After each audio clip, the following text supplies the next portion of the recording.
caps and Scrip have become way more valuable with the Wastelanders DLC. So in this guide I will show you the 12 best ways to farm more caps and Scrip and get well beyond the daily vendor limits. Let's start!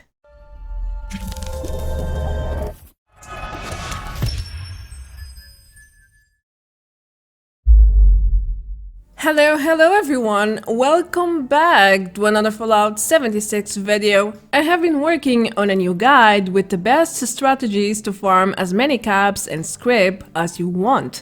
I can't really say all of them are easy and quick to do, but most of them are really helpful and they should be part of your daily gameplay if you are short on these two main currencies. Keep in mind that you can buy basically anything you want with caps or Scrip these days. With the Wastelanders DLC, you can access dozens of new plans and mods that require lots of materials. However, you no longer have to farm junk for hours, you can just buy it from vendors across the map using caps. Nevertheless, you need lots of legendary modules to craft a new gear. For that, you need as many Scrip as you can get. Also, you can buy gold bullion in exchange for caps from Smiley every week. 6k caps for 300 gold is the maximum. With this new reality in mind, it's important to know alternative ways to make more caps and Scrip along the way. So let's get into it. Now, before I start with the first point, let me refresh your mind if you are a veteran. If you are a new player, this might not be clear to you, but there is a daily cap at the vendors for both caps and Scrip.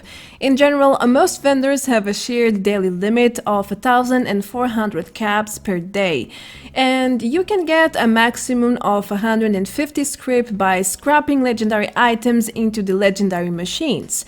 These are the vendor limits right now, but there are many ways to go beyond these numbers. You can make thousands and thousands of caps per day using other strategies. However, getting more Scrip is not so easy in large amounts, at least. But it's also possible to go beyond the 150 daily limit. Let me show you how to farm as much as you want. The very first step to start earning more caps naturally is by choosing the rewards dialogue options during the faction dailies.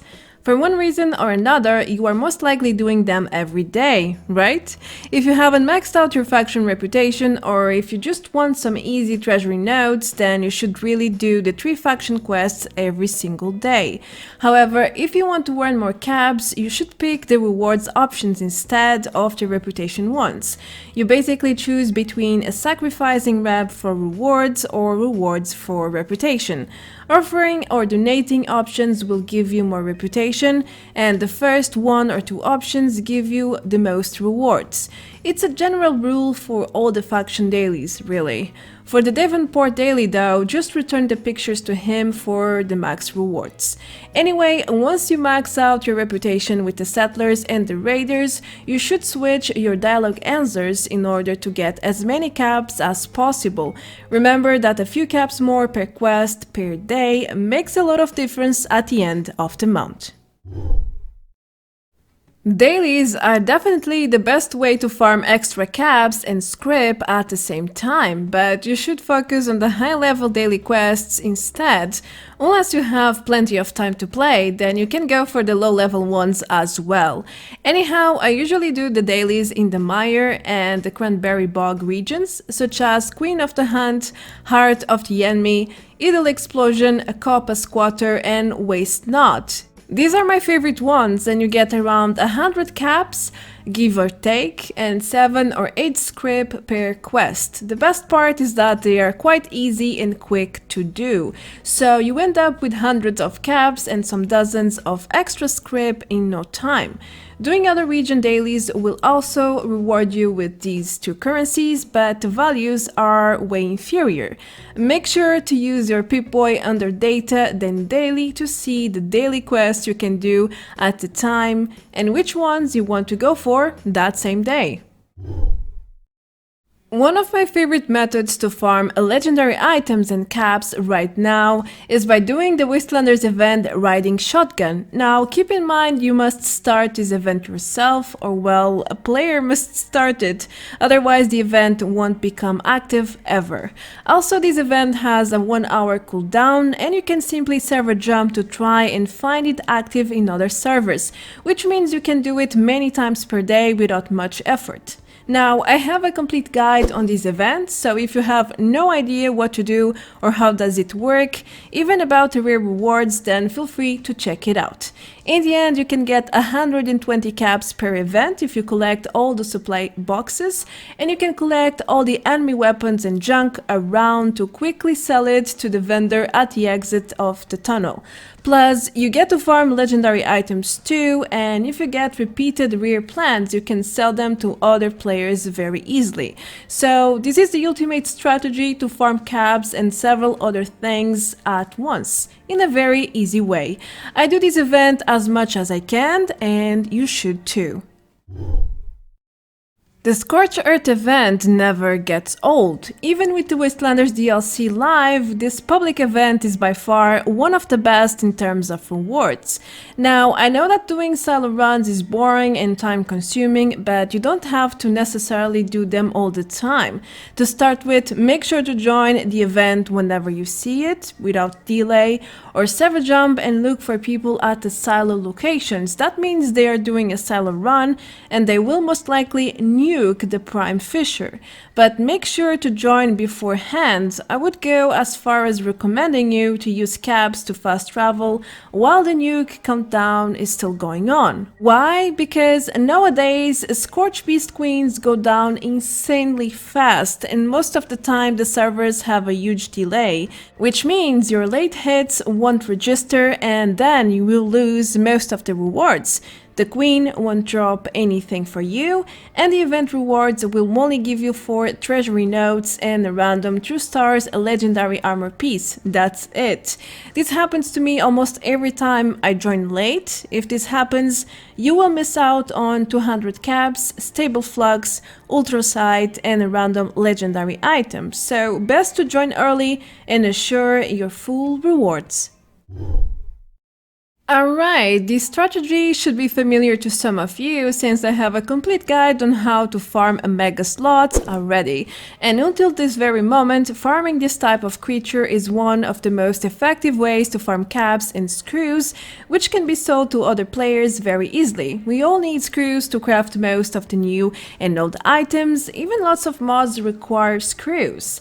There are not a lot of fixed Megasloth spawns in game, but I am providing you 2 of them here to make things simple for you. All you have to do is server jump on these locations to farm as many Megasloths as you want. Each one drops around 20 caps. Now, the first location has a chance to spawn 0 to 3 Megasloths at once, which can be more profitable to farm. Usually it spawns just 1. Keep in mind that they spawn hanging on the trees. The second location only spawns 1 Megasloth, but it's a 100% fixed spawn. Probably the only one in game actually.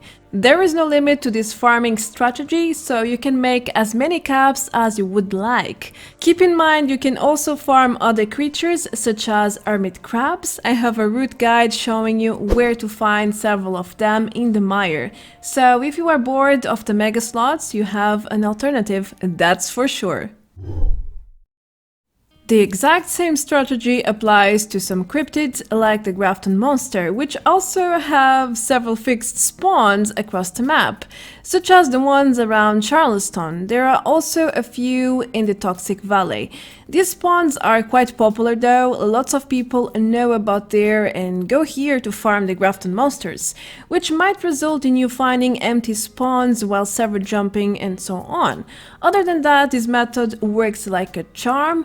Make sure to collect the acid and the oil besides the caps, since you need it to craft weapons and ammo in general. Again, there is no real limit to how many caps you can farm by hunting Grafton monsters, so happy farming! I feel like a lot of people don't realize that high-level super mutants often drop some nice caps, and funny enough, some of the best locations in game to farm legendary bosses are populated by super mutants, such as the West Tech Research Facility, Huntersville, the National Radio Array, and even the General's Steakhouse.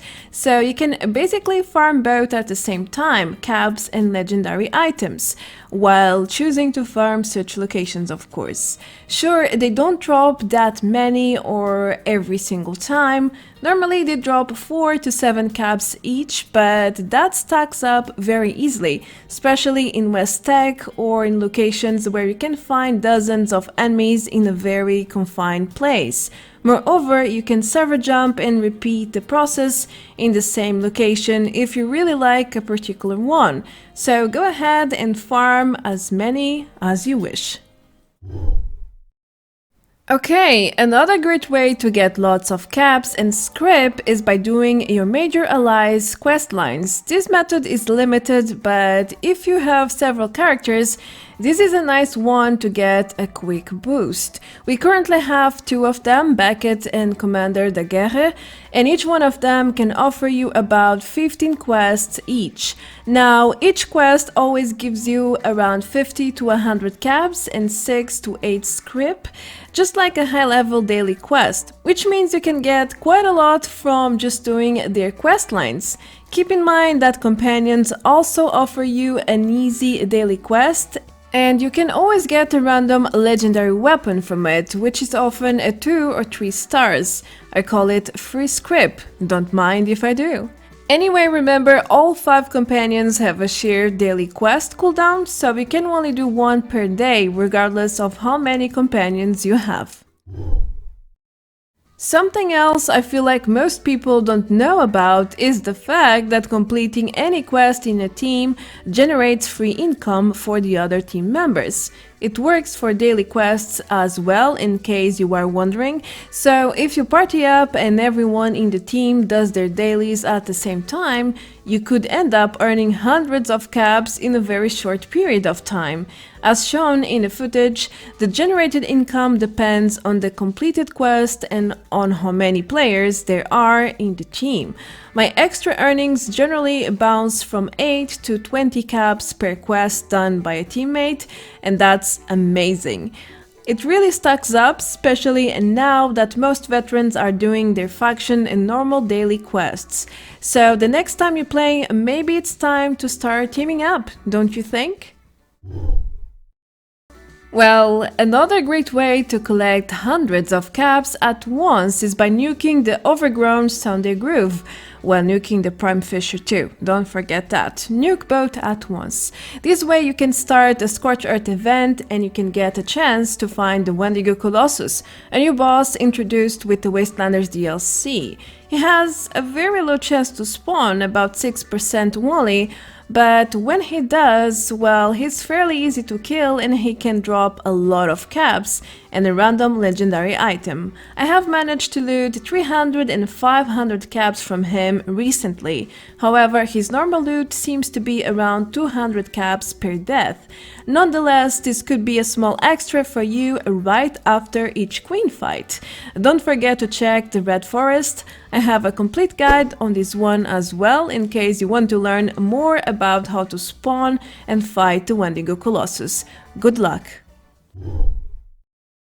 Oh, mamma mia! Another great way to farm as many caps as you want is by doing the Mist quest at the Raiders Marlook farm located at Ohio River Adventures. However, this quest is extremely buggy and sometimes it's close to impossible to get it started, even once.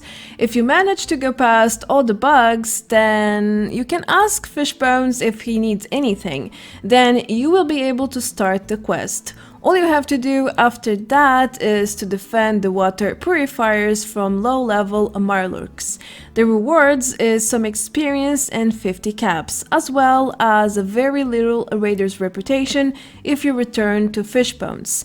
Now, some people are able to do this quest as many times as they want, therefore earning 50 caps per completed quest, which is a lot if you keep doing it. over the hours, I would say. I'm not sure if this is a bug, a glitch, or if it is actually intended to be unlimited. All I know is that the entire process is buggy as hell, and I hardly manage to do it once per day. However, I think it is possible to do it more than once and keep going if you know how to get past the bugs, that is. The last strategy in this guide is to find Athena, a new NPC that can spawn depending on two variants. First, you must have completed the Commander Daguerre's quest line and you had to save Athena. If you decided to shut her down, she will never spawn at your camp. Oh well, maybe try another time with a new character. Now, if you decided to save her, she has a slight chance to visit your camp from time to time. But you need to have Daguerre spawn first. You can also find Athena on other players' camps if they meet all the conditions I have just mentioned. She usually visits a camp for a few minutes, then goes off her way. The amazing thing about this new